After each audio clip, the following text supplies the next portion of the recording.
Hey guys, does that look familiar to you? Do you guys get really sore shoulders and your forearms and wrists when you're working at a desk or at work all day? Then this is a great video for you. I'm going to go through the proper office ergonomics so that you know how you should be sitting and how to prevent pain throughout the day. All right, so for example, I have my laptop here, I have a chair, and then I'm going to show you one other technique that I want you guys to try out, okay? So what you want to do, I'm going to zoom out here for a second, is I want you to look at from bottom up. So you should be able to kind of see where my feet are.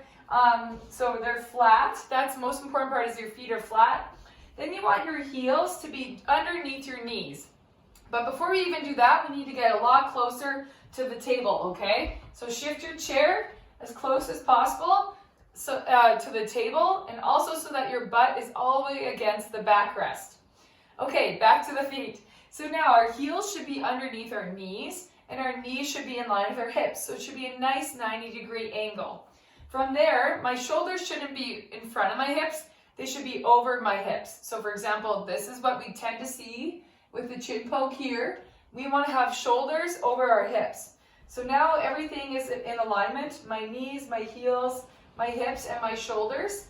Next is our arms. We also want to have a 90-degree of our arms. So for example, I'll have to go like this, and you bring your elbows back so that they're just tucked up to the side of their body.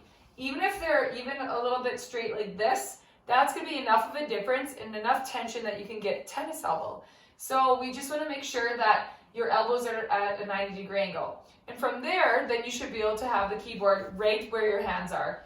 As you can tell, my arms are slightly having to raise up. So actually, if I had a chair that would move up and down, I would slightly raise it so that I would be positioned there. But anyways, so I'm going to bring my laptop a lot closer so that the keyboard is right where my hands are, and I don't have to be reaching and extending my elbows out to reach the keyboard.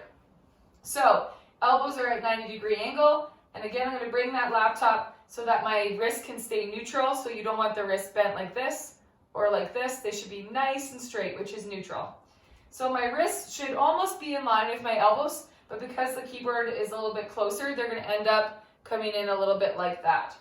Okay, so the next thing is we want to be mindful of is our neck posture. When we're using a laptop, it is a little bit harder because it forces us to have to look down. But if you can choose to use your eyes more than your whole head, then that will help prevent you from getting neck pain in your suboccipitals, which are the muscles back here. So I'm going to have my chin tucked in slightly. So you don't want to be forcing it, but you're just going to be mindful of not having your head like this.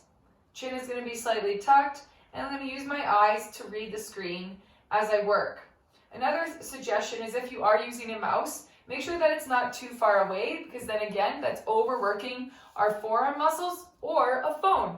Be mindful of things that you have to reach for. If you repetitively are reaching, that's not really the greatest idea. Try to have everything as close to your station as possible.